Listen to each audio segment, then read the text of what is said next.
Hello दोस्तों, ये है अर्थशास्त्र का पार्ट 2 मानव संसाधन।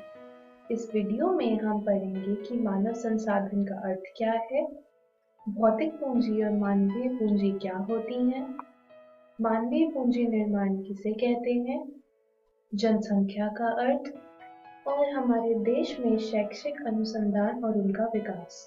तो चलिए इस पाठ को शुरू करते हैं। दोस्तों, सबसे पहले हम बात करेंगे मानव संसाधन की। मानव श्रम उत्पादन के लिए एक अनिवार्य साधन है। इस श्रम की पूर्ति देश की कार्यशील जनसंख्या द्वारा की जाती है।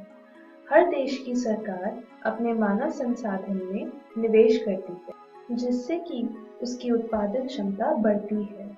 दोस्तों, किसी भी देश की कार्यशील जनसंख्या जब उस देश की उत्पादन क्षमता बढ़ाए, उसे मानवीय संसाधन कहते हैं। दोस्तों, मनुष्य की शारीरिक क्षमता, उसकी बौद्धिक योग्यता और कौशलता बढ़ने से मानवीय पूंजी भंडार में बढ़ोतरी होती है। इससे देश की उत्पादन क्षमता भी बढ़ती है। सरकार द्वारा किए गए इन सभी निवेशों को मानव पूंजी निर्माण कहा जाता है। तो दोस्तों, आर्थिक विकास के लिए मानवीय संसाधन का विकास अथवा मानव पूंजी निर्माण बहुत आवश्यक है। मानव पूंजी निर्माण कई तरीके से किया जा सकता है, लेकिन इनमें शिक्षा, स्वास्थ्य और आवास सबसे ज्यादा महत्वपूर्ण है। चलिए सबसे पहले हम बात करते हैं मानव पूंजी निर्माण में शिक्षा के महत्व की।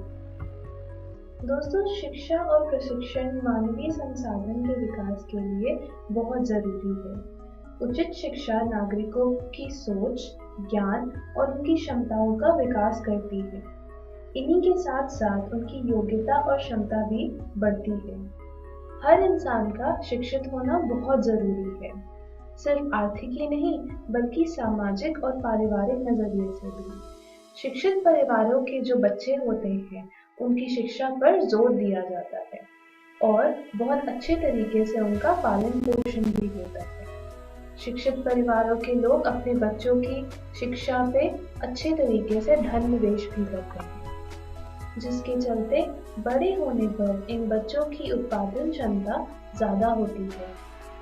वहीं दूसरी ओर दुख की बात ये है कि अशिक्षित और निर्धन परिवारों की आय बहुत कम होती है और इनके लिए शिक्षा का महत्व भी कम होता है। कभी कभी इन परिवारों के माता पिता रोगग्रस्त भी होते हैं, जिससे वे अपने बच्चों का पालन पोषण ठीक तरीके से नहीं कर पाते। साधनों का अभाव होने के कारण इन बच्चों को उचित शिक्षा और स्वास्थ्य सेवाएं नहीं मिल पाती, जिनके कारण इनका विकास भी नहीं होता और दोस्तों, गरीबी का यह दुष्चक्र बना रहता है। तो दोस्तों, इन सब बातों से हमें क्या समझ में आता है? हमें यह समझ आता है कि शिक्षा हर व्यक्ति का मूल अधिकार है और सबके लिए जरूरी भी है। देश की उत्पादन क्षमता बढ़ाने के साथ साथ शिक्षा हर व्यक्ति का जीवन भी बेहतर बनाती है। दोस्तों, सामान्य शिक्षा से व्यक्ति का बौद्धिक विकास होता है और वहीं तकनीकी शिक्षा से उसकी उत्पादन क्षमता बढ़ती है। दोस्तों, इसके चलते जो व्यक्ति जितना ज्यादा शिक्षित होता है, उनकी आय भी उतनी ही अधिक होती है। दोस्तों, शिक्षा की इस महत्वता को समझते हुए शिक्षा और उसके अनुसंधानों को विकास के रूप में देखा जाने लगा है। हमारे देश में कई शैक्षिक अनुसंधान हैं। चलिए इनके बारे में जानते हैं।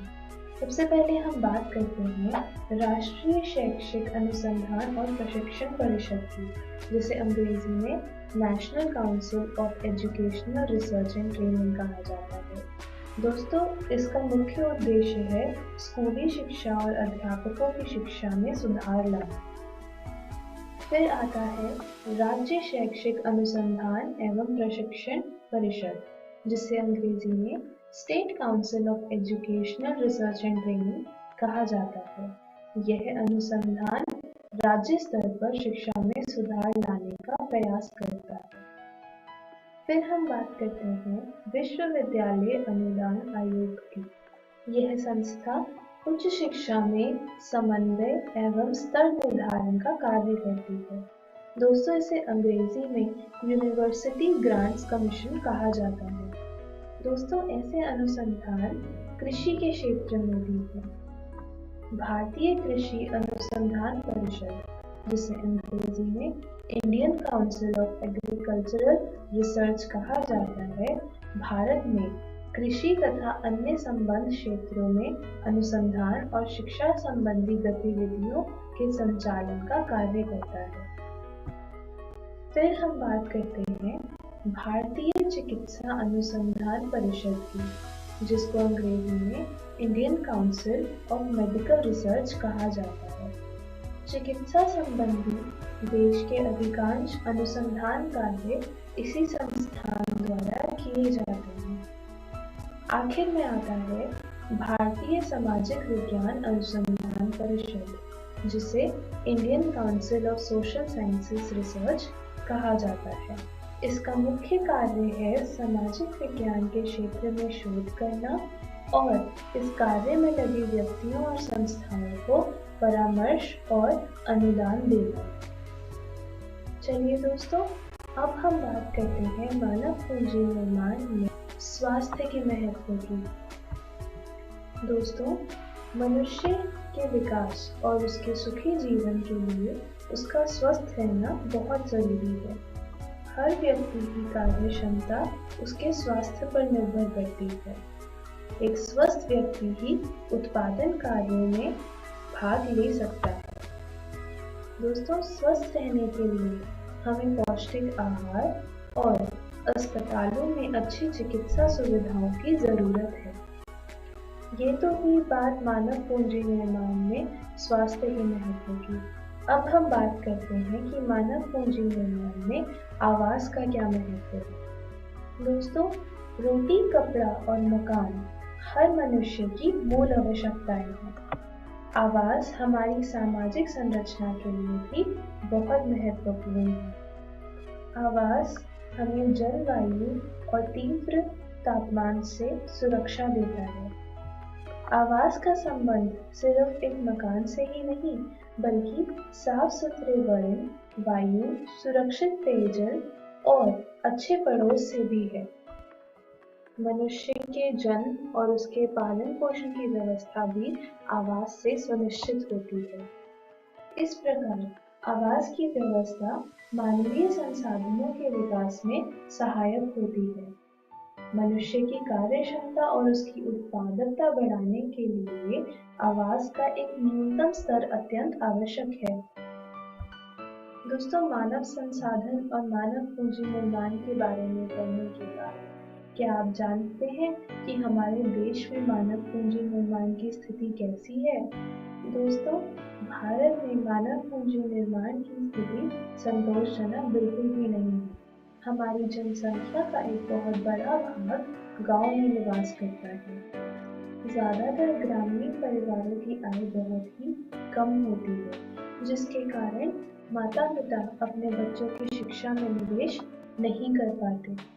ये बच्चे छोटी ही उम्र में तरह तरह के छोटे छोटे काम करने लगते हैं, जिससे कि वो अपने परिवार के लिए कुछ पैसे कमा सकें। मानव संसाधन में निवेश का एक अच्छा उदाहरण है जापान। दोस्तों, जापान एक ऐसा देश है जिसने मानवीय संसाधन में पर्याप्त निवेश किया है। यही कारण है कि प्राकृतिक संसाधनों का अभाव होने के बावजूद यह देश एक विकसित और धनी राष्ट्र है।